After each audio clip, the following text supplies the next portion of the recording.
Hi everyone, my name is Amy. I am proficient in American Sign Language and I work as a sign language tutor online. My husband Anirban is deaf and he also works as a teacher online in American Sign Language. Hi there! Today I'm going to teach you the basics of sign language. Understand that around the world, each country has its own sign language. But the most popular sign language is ASL, so this is the one we'll be using in class today. So we're here today to teach you the basics in sign language. Anirban is going to be your instructor, but because it's kind of boring to read through a video with subtitles, I'm going to give you some of the background information in English, and then Anir is going to demonstrate how we use this information to actually formulate sentences and tell stories in sign language. So one of the basic things that we need to learn is the sign language sentence structure. And I use the air quotes there because we do have a specific syntax that you're going to learn if you open up a sign language book or if you watch videos online, but we really don't want to get hung up in that headspace of trying to put words or signs into sentences in the right order. We want to kind of start to layer our language from background information down to details. So Anir is going to show us a little example of how that works, and I'm also going to give you the sentence structure that we'll be using. However, we're going to break it down in a way that hopefully your mind won't be dependent on English while you're using your sign language. So let's take a look at the first example. Anir is going to show us what images look like as they get closer to us.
Okay, so you may have noticed in the story that Anir started by showing us an object that was really far away.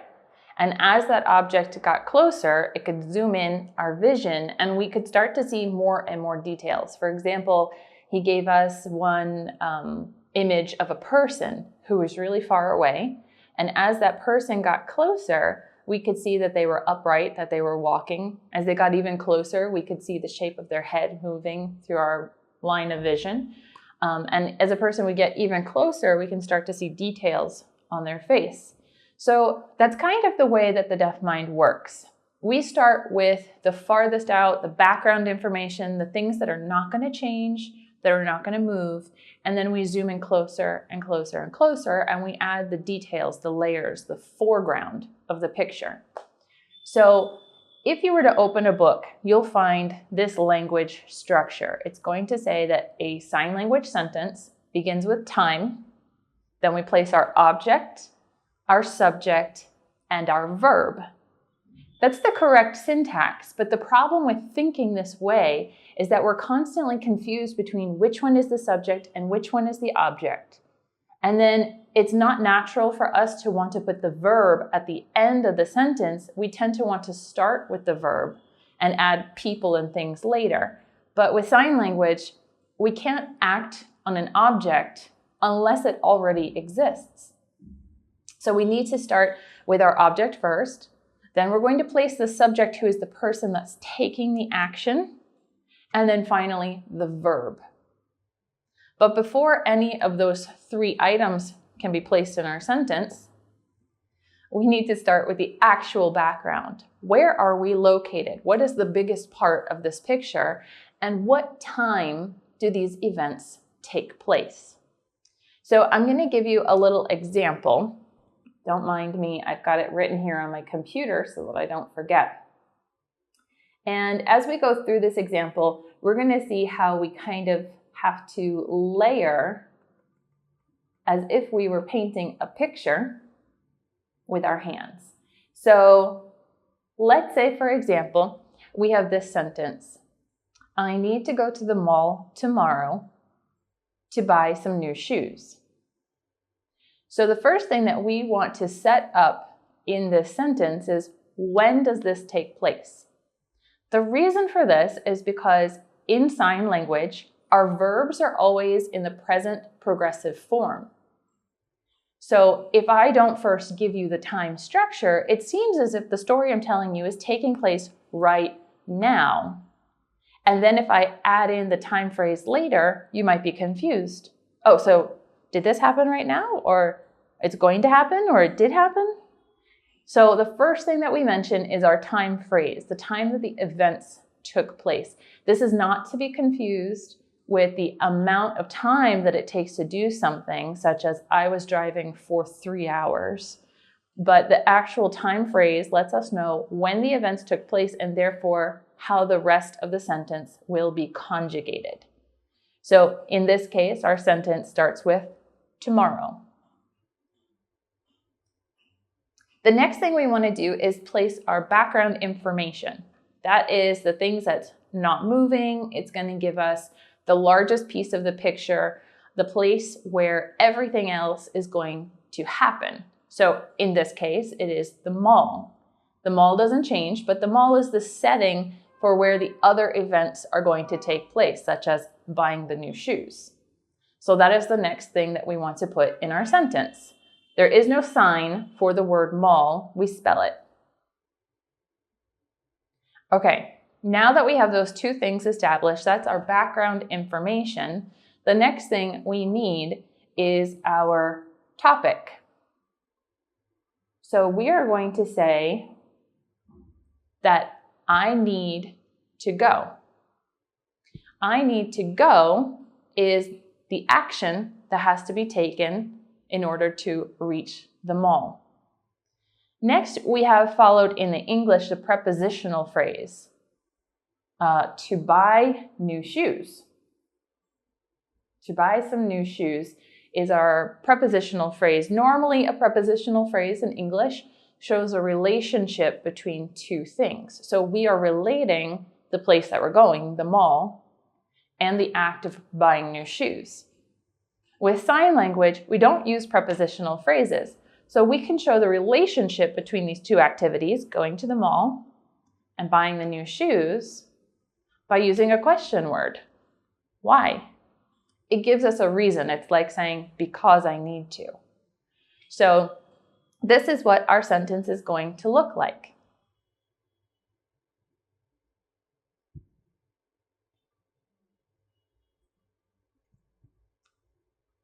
Or we could leave out the question word why and use more of a nuance to kind of imply that there's a connection between the two events.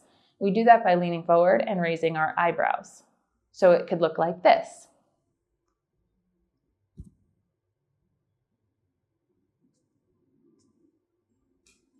Let's take a look at some more examples from Anir.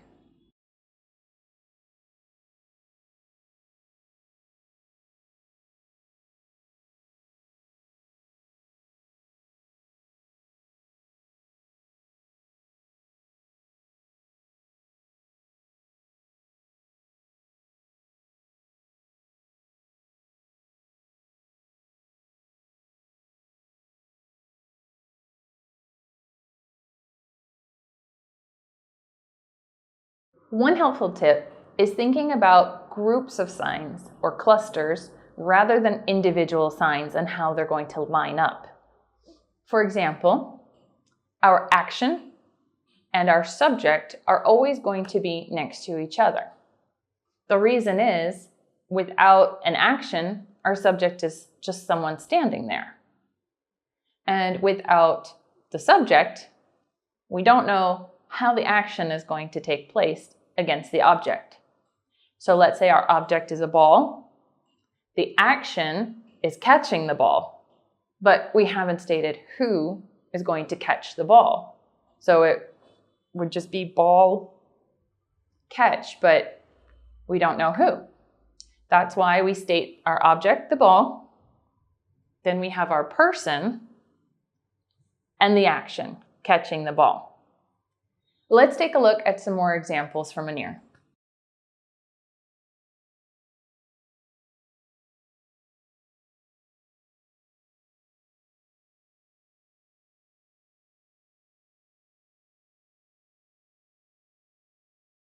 One of the most important concepts in sign language, but often very misunderstood, is verbs. So what happens is we tend to think more about how I can directly translate my English verb into a sign.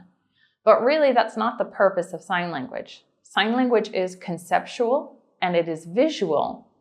So if I have an action that needs to take place, I have to think about what that action actually looks like. So tip number 2, don't think in English verbs. Think more in concepts. What does the action actually look like? I'll give you an example. The word in English, make. Make covers a large variety of actions. I make dinner, I make the bed, I make a mad dash for the train. In each case, make looks a little bit different. I make dinner by cooking it. I make the bed by tucking in the edges. And I make a mad dash for the train by running.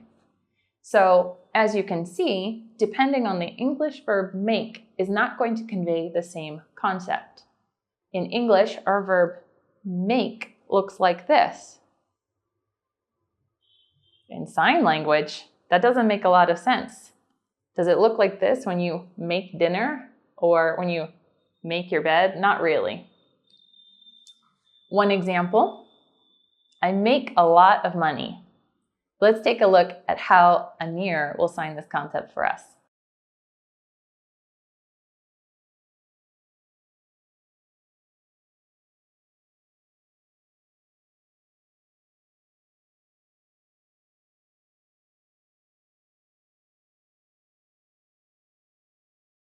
Let's elaborate just a little bit more on this concept of what signs look like.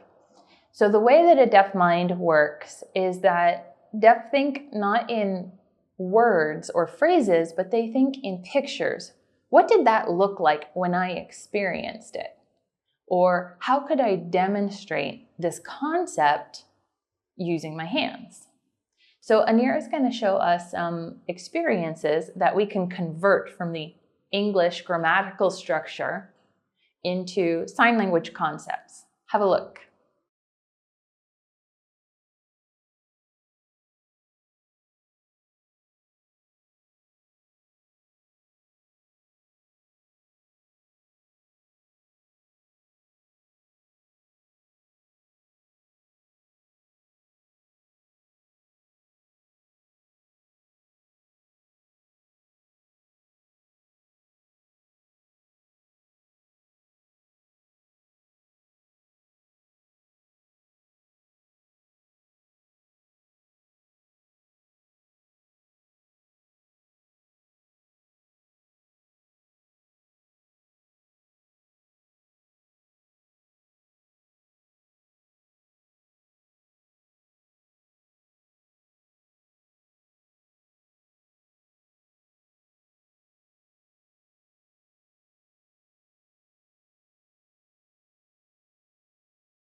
Another important factor when we are building stories or sentences in sign language is using our signing space properly.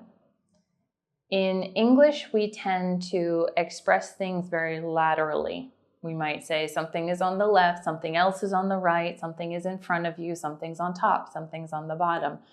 But in sign language, we build our picture. First, we show you the shape of the room. Then we start with larger objects that are kind of in the background, off to the side, and we build our picture towards ourselves or towards our audience. So in this next clip, Anir is going to show you how he would describe for you a classroom with a teacher and students.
Finally, let's talk a little bit about adjectives and adverbs. When we are signing, a lot of what we would describe normally with words in English can be incorporated by our facial expressions, exaggerating our signs, extending our signs, or elaborating with our hands what something actually looks like. For example, to say that something was very big, we don't need the signs very and big. We simply expand the size of the object that we're talking about. For example, a house. But it was a big house. So Anir is going to give us a look at some ways that we can express the size and shape of things, the weight, just different descriptions using his hands. Let's take a look.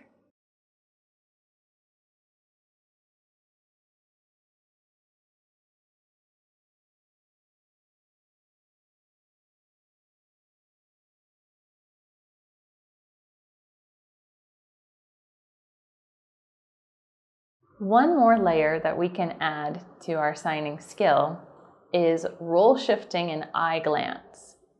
Role shifting and eye glance help us to establish where people are, what they look like, and how interactions take place between two people or objects. For example, looking up at someone who is tall, looking down at someone who is short, looking to the right at one speaker, and looking to the left at another speaker. So let's take a look at some examples from our deaf instructor.